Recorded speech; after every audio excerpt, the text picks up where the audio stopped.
Կարսն ու Ալեքսանդրապոլը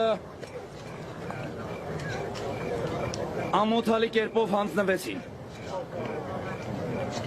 Սակայն իրավունք չունեին հանձնվելու, որովհետև մեր քաղաքական գործիչները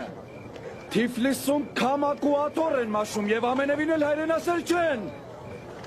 Եվ տառապում են հայի օտարի մեջ եղբայր տեսնելու հիվանդությամբ։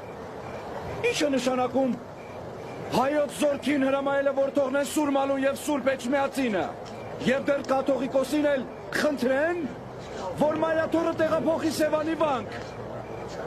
Կա ավելի մեծ հիմարություն եւ խայտարակություն։ Աստված երկար կյանք տա մեր վեհապարին, որն ասել է, թե հայոց զորքը